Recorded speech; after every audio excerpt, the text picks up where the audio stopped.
It has now been 50 years since NASA, otherwise known as Not a Space Agency, or Never a Straight Answer, allegedly sent 6 successful manned missions to the moon.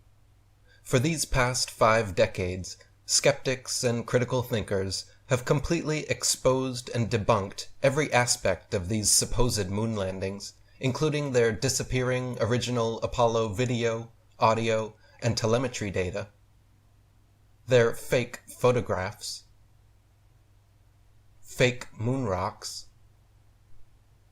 studio backdrops, studio props,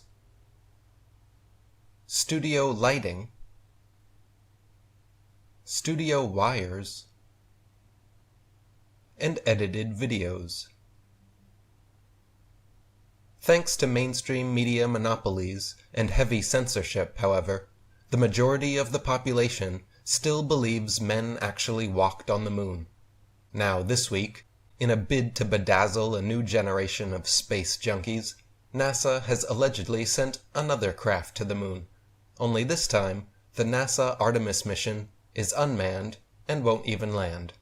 That's right, 50 years of technological progress and innovation has passed since the crappy computers we had in the late 60s and early 70s, along with hundreds of billions of taxpayer dollars given to NASA since then, and they still don't have the common decency to give us a good old-fashioned moon landing with trained astronauts. The fakery with the new NASA Artemis moon mission, as usual, was present right from the initial launch. Even though they try to pretend otherwise, the old adage, "What goes up must come down," applies to absolutely everything, including NASA's rockets. Every projectile shot straight upwards will eventually begin to arc, form a parabola, and come right back down to Earth, as evidenced by literally every rocket NASA has ever launched. These rockets are always shot with their arc facing the same direction, which just happens to be smack dab in the middle of the Bermuda Triangle.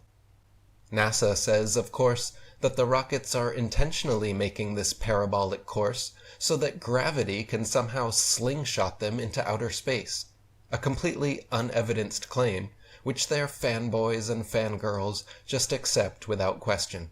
For the skeptical, critical thinkers among us, however, a careful examination of the photo and video evidence proves that this is impossible. The extreme arc and angle, compared to the relatively short distance these rockets take on their parabolic course, shows they are clearly coming right back down to Earth. This is also apparent by the fact that shortly after the rockets are out of view from onlookers at Cape Canaveral, NASA always changes from showing live, real footage to nothing but CGI for the rest of the broadcast.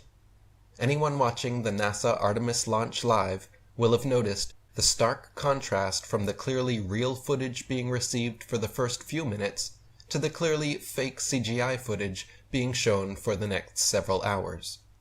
For the next several hours, NASA ushered in their usual brigade of high-fiving mission controllers interspersed with truly terrible computer graphics, which they never admit are fake and constantly praise and talk about as if they are watching a live video feed. Nobody bothers to ask why we can't have multiple live videos facing all directions for the entire flight. Why do we only get whatever little snippets NASA decides to share, rather than full, unedited footage from multiple angles for the entire duration of the flight? Even if it could not be broadcast live, we, the NASA taxpaying public, deserve to see the entire journey, unedited, from launch to landing. Of course, we have never and will never see such unedited footage, which would be simple to provide if these missions were real. After a few days, the first images and videos allegedly being sent back from the moon reached NASA, and the following footage is what they released to the public. Many of you can tell just by looking that this is not genuine and is clearly CGI, but many others will swear until they are blue in the face that this is authentic footage. The reality is, though, that it is easily proven to be fake, doctored footage with just a little knowledge of video editing software. By adjusting the brightness and contrast levels, and gradually removing the hues that comprise black from the background, small square artifacts begin to appear around the objects in the video. As you can see, the Earth, Moon, and craft all have these markings, which are only present in doctored footage.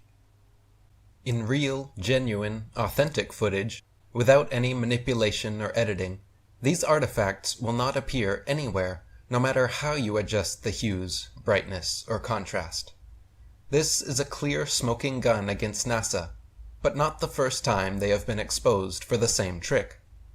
The many Earthrise images NASA has released since the Apollo times up to present day have been analyzed and criticized for the exact same kind of fakery.